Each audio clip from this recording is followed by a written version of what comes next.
पूछ बुझाई खोए श्रम, धरि लघु रूप बहोर, जनक सुता के आगे ठाणे भयों कर। हनुमान जी महाराज ने पूंछ बुझाई। पूंछ कहां बुझाई? समुद्र में। और जैसे ही समुद्र में उलट पलट लंका सब जारी। अच्छा, अब यहां एक प्रश्न है, लंका को उल्टाया पलटाया? बर्तन थोड़ी है कि उल्टा पलटा दिया। और फिर गोस्वामी जी लिख रहे कि उलट पलट लंका सब जारी। तो या तो अर्थ गलत ले रहे हैं या उल्टाया पलटाया है फिर रख दिया हो। बोले नहीं नहीं नहीं, उल्टाने पलटाने का मतलब उल्टा सीधा नहीं किया, ऐसे घुमाए नहीं। बोले फिर? बोले हनुमान जी ने तो कुछ ही घरों में आग लगाई।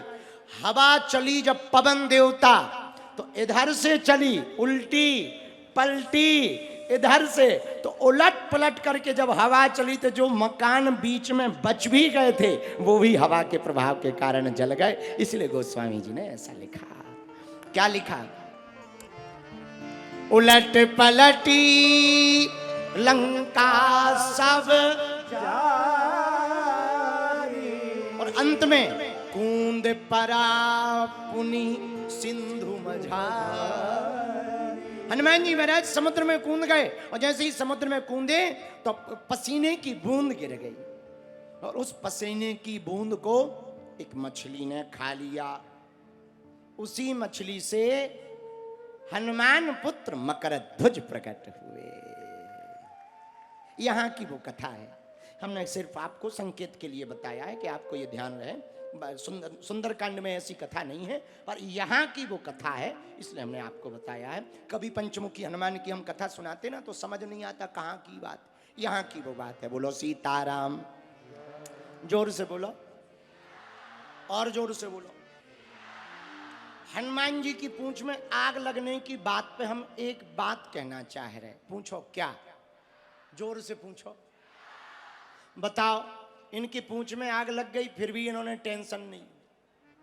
हम लोगों के पड़ोसी को आग लग जाए दिल में तो टेंशन में आ जाते कि नहीं आ जाते? एक किसी की दो लाइनें हमें याद आ गई, बड़ी अच्छी लाइनें थी किसी की दो। उसने कहा जिंदगी 4 दिन की, जिंदगी 4 दिन की, कुछ गिला ना कीजिए। जिंदगी 4 दिन की है, कुछ गिला सिकवा न कीजिए। दर्द, दवा, धोखा, दर्द, दवा, धोखा और जहर यदि मिले तो पी करके मजा लीजिए। हाँ, क्योंकि जिंदगी 4 दिन की है, इससे कुछ गिला सिकवा ना कीजिए। यहां ये तो लगा ही रहना है, धोखा खाना ही खाना है। तुम जगत में जिसको अपना मानोगे वही धोखा देगा। हाँ, और ऐसा धोखा देगा कि तुम्हें जिंदगी भर याद रहे, पक्का है। इसलिए जगत के लोगों पे भरोसा मत करना। रामायण में भी आया, सुर नर मुनि सबकी यह रीति, स्वार्थ लाग करहीं सब प्रीति। संसार की रीति है, स्वार्थ देखते हैं तो प्रेम करते हैं। इसलिए मेरे पागल, धन्य है हनुमान जी। हनुमान जी महाराज ने लंका चलाई, पूंछ बुझाई खोए श्रम, पूंछ को बुझाया, वापस माता जानकी जी के पास आए।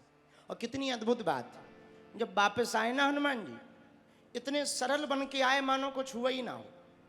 तो हनुमान जी महाराज को देख करके माता जानकी जी बोली, बेटा ये लंका में आग क्यों लगी है? हनुमान जी बोले, माता जी जो आप विरह में जल रही थी वही अग्नि लंका में पहुंच गई। थोड़ी देर पहले जो आप विरह में जल रही थी ना वही अग्नि पहुंच गई है। अच्छा, पर बेटा एक बात बताओ, हाँ इतनी तेज आग, भला हुआ क्या? हनुमान जी बोले, माता हमें तो पता नहीं है, जल रही है, जल गई है।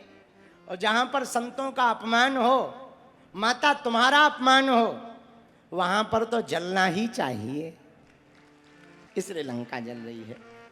आगे बहुत संवाद हुआ माता जानकी जी का और हनुमान जी का। माता जानकी जी ने पूछा, बेटा आग में जली कैसे? हनुमान जी बोले पूंछ से।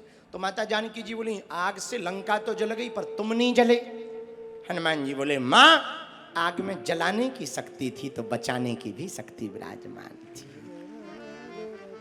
माता जानकी जी बोली बेटा जलाने की शक्ति तो हमें समझ में आता है, बचाने की शक्ति क्या है? हनुमान जी बोले मां, आग जलाने की सामर्थ्यता रखती है तो आप बचाने वाली भी तो आग में बैठी थी। जब आपको वनवास मिला तो पंचवटी में राम जी ने आपसे ही तो कहा था तुम पावक मह करो निवासा तब लगी करो निशाचर नासा। हे जानकी मां, जानकी तुम अग्नि में वास करो तब तक हम राक्षसों का नाश करते हैं। तो यदि अग्नि जलाने की क्षमता रखती तो बचाने वाली माता आप भी तो विराजमान थी।